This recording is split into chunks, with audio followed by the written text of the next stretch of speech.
Twitch boss passed away, you guys.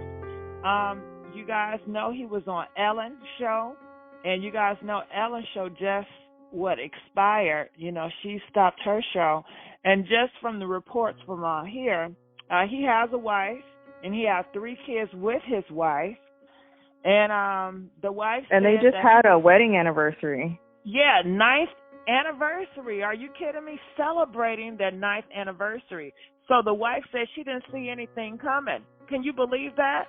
And she said that he was acting strange one day, and he left the house without his car, you know? And she went to the police running on Tuesday, letting them know that something is going on. And they said they found his body in the hotel, L.A. hotel. And he took a pow, and, you know, YouTube terms, he deleted himself, you know? And it is so sad. During the holidays, they just celebrated. I don't know if they celebrate Christmas because so many people don't nowadays, but it's just so much. And I just couldn't believe the story. People are heartbroken. He also was an actor, and he was a dancer as well, I heard.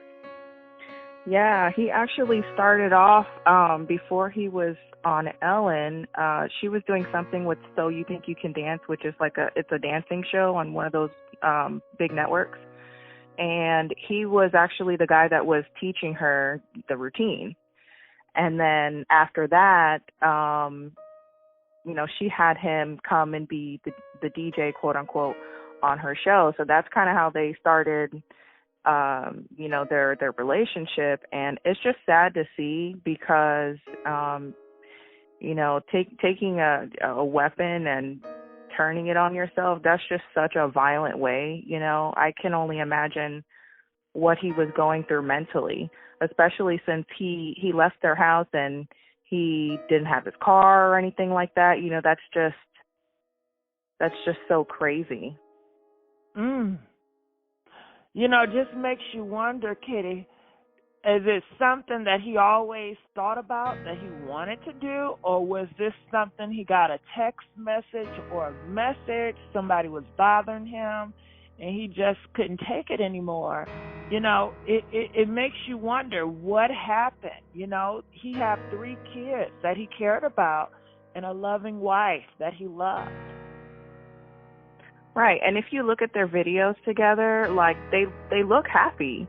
You know, yeah, and it just goes to show you, and it just goes to show you that celebrities are people too. You know, we really got to check on our friends, our family members, because a lot of people, you know, we grew up, you know, personally, I grew up, my mom telling me, you know, I'll give you something to cry about. You know, you got to suck that up, stop crying. You know, so we grew up suppressing our emotions, most of us. And now you're seeing a lot of these grown people, you know, offing themselves because they're not really paying attention to their mental health. So it's a big problem. And I'm glad you're talking about it because, you know, we really need to pay attention to stuff like that now. To leave his son and his kids that he loved and adored. And I'm not questioning that he didn't love his family because I'm sure he did. And I believe he really loved his wife. And I don't know, you know, all this is speculation. That's all we can do. I have not talked to Twitch.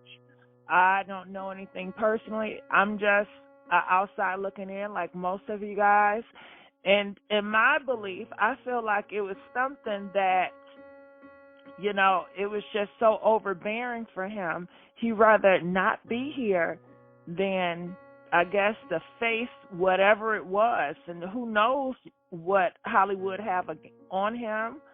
Or do you think it could have been money problems? You know, some people say they leave this earth because they feel inadequate, that they can't continue the lifestyle as far as money as before. I don't know. What are your thoughts? Do you think it was something that he was battling with for a while, or do you think it was just out of the blue somebody was had something on him and he didn't want to face the shame, or it was money issues and he felt inadequate? I think it was probably something he was dealing with for a while, and you know, it's really weird to think about the Ellen show because it just ended in May of this year. So that's like 6 months ago. So he I don't know wasn't getting that money like that either then. Yeah, maybe. I mean, he was a dancer and he's also an actor. He's been in stuff like Modern Family, and you know, that's a pretty big show. So I don't know if it had to do with money, or maybe he just always kind of dealt with mental issues, and then the catalyst was the show ending. You know, people can lose their sense of purpose. If they have something going on, like I'm on the Ellen show, if that's ending, you don't have anything to do all day, and you're just kind of sitting around like, okay, you know, what am I going to do? I'm trying to get these gigs, and these gigs is not paying like the Ellen show. And Ellen show is consistent money, good money. Right. And that could have possibly thrown him into a deeper, you know, emotional depression state. Who knows? Mhm.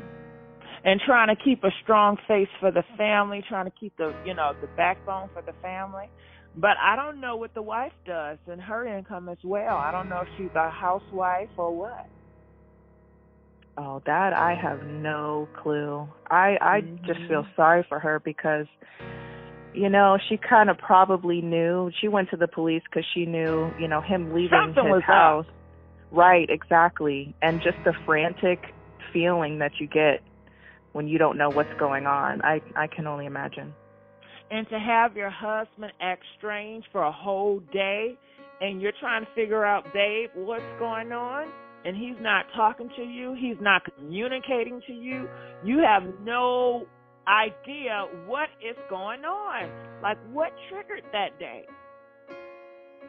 Right, and that's why it's so important to talk to your friends and family, because I feel like once a person gets in a state of mind where they're just going to do it, there's almost nothing that you can say or do to take them out of that. But it's you know, there's steps to get to that point, right? So we got to make sure that we're talking and checking on our people, because, you know, talking helps.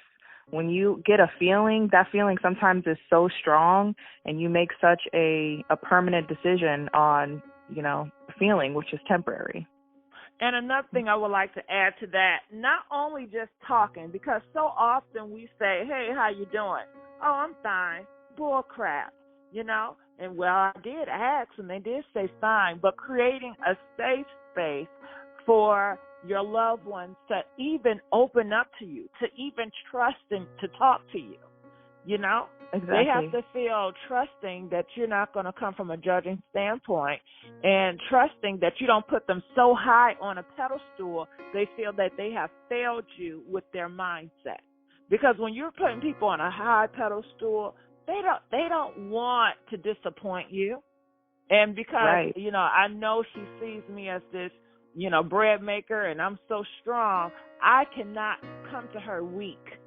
She cannot see me that way, you know? Right. And it's hard to live up to that, you know? Yeah.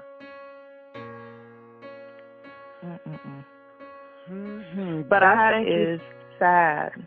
Yeah, it is. It gives you a lot to think about, and they said he was 40 years old. So young, 40. Right, and three young kids. Well, one of them is a teenager, but you know what I mean? They have the whole life ahead of them without their dad baby. now. I'm looking at him now, baby. Still a baby. Whoa. Well, I thank you so much, Kitty, for taking your time out to do this commentary. We definitely appreciate you and your input. I know I do. And I will definitely talk to you soon. Okay, thanks, Gigi. Thank you. All right.